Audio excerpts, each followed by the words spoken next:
Aircraft Unlimited. For airplane videos, info and more.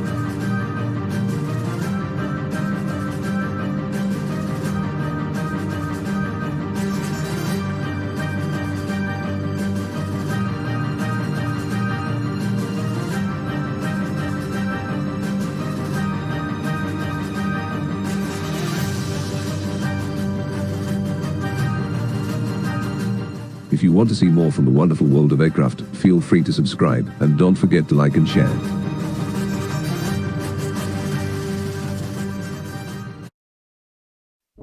In this episode, shoot through the skies in the Lockheed's manned missile, the F-104 Starfighter. The Starfighter was designed and built by Lockheed as a single-engine supersonic interceptor that was capable of flying higher and faster than any aircraft of its time. It could attain speeds in excess of Mach 2 and altitudes approaching 100,000 feet.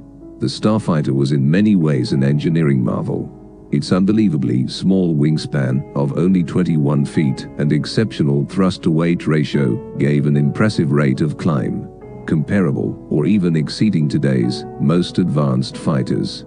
Despite the unparalleled performance, the jet would suffer from a checkered legacy owing to several internal and external circumstances. Despite its setbacks, the aircraft was a record setter and found a home with many an air force around the globe. In October 1958, West Germany selected the aircraft as its primary fighter. Canada soon followed, along with Netherlands, Belgium, Japan, and Italy.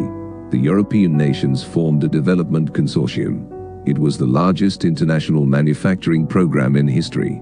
The A and B variants were provided to the Pakistan Air Force under the U.S. Mutual Defense Assistance Program. It entered service in 1961 and continued to fly until 1972. In all, 14 Starfighters were transferred to Pakistan. The Starfighter's wing was the thinnest wing used on any aircraft. The wing's leading edges due to their sharpness were a hazard to ground crews. Hence, protective guards had to be installed during maintenance. The thinness of the wings required fuel tanks and landing gear to be placed inside the fuselage.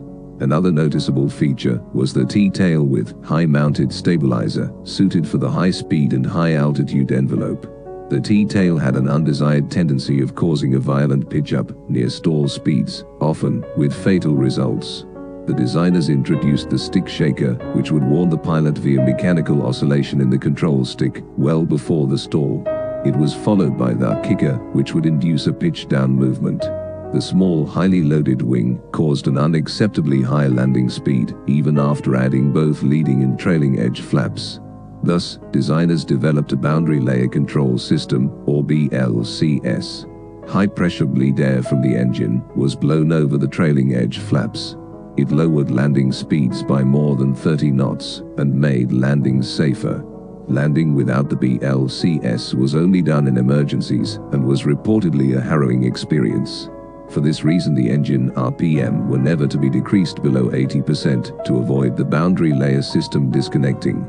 In spite of all the flight assist technology, it was a highly demanding airplane to fly.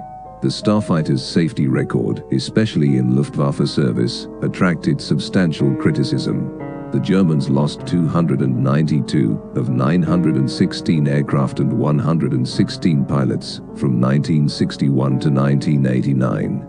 Most crashes were attributed to pilot error and jets' poor handling qualities at low speeds and landings.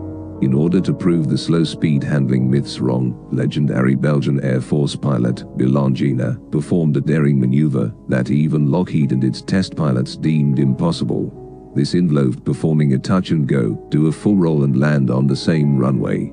Nonetheless, the aircraft's lack of aerodynamic friendliness at low speeds remained questionable. The early versions of the jet featured a downward-firing ejection seat. At that time, ejection seats lacked the propulsion to clear the pilot of the high-mounted T-tail. However, this radical approach was impractical and dangerous at low altitudes. Subsequently, upward-firing seats were introduced, and the latest versions were equipped with Martin Baker GQ7A ejection seat. The avionics were modularized in a Jeep can modular system because of their resemblance with Jeep fuel cans. This allowed easy swap and replacement of modules.